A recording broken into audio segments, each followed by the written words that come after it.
Let's see if things are just as bad south of the border. Now, Chris Tucker is with Energy in Depth as the team lead. He's going to bring us a bit of an American perspective. And Chris, let me just frame this by saying that there was a report that was released last week by the Alberta government. It was a public inquiry into the source of funding for environmental groups. And even though it found no evidence of wrongdoing, because we don't have laws against foreign interference, apparently, in our politics, there's a significant amount of money. I think the number is $1.3 billion that comes across the border into Canada for a variety of environmental initiatives, including an anti-tar sands campaign that was launched back in 2008. So I think we kind of get the sense that we're being targeted, but it sounds like there's some problems south of the border too. Maybe you can help us understand the context for that in about 5 to 7 minutes. It's Chris Tucker, team lead of Energy in Depth.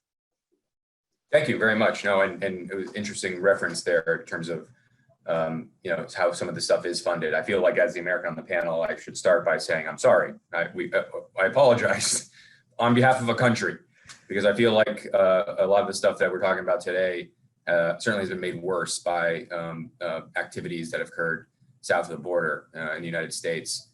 Of course, I've been coming to Quebec and Canada in general to talk about oil and gas related issues and energy related issues for over a decade.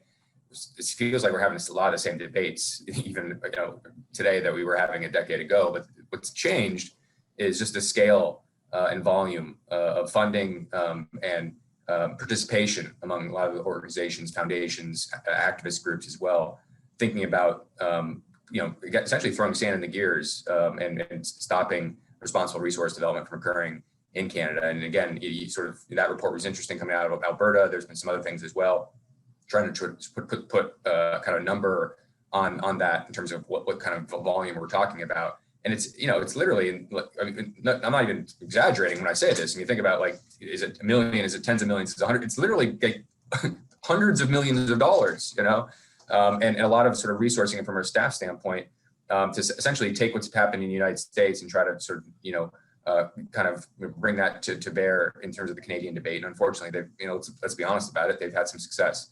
Again, the disappointing thing, and there's been some references made to this on this panel already. The reality, I mean, it was referenced before, the situation in Europe right now. That's a genuine crisis going on in Europe right now, and it's going to get worse. And frankly, there's not a lot of places for politicians to hide. People are not stupid. They understand the basics around the supply and demand question. And you could sort of try to throw a bunch of different excuses out there for why prices have gone up, 10, 30, 40, 50%.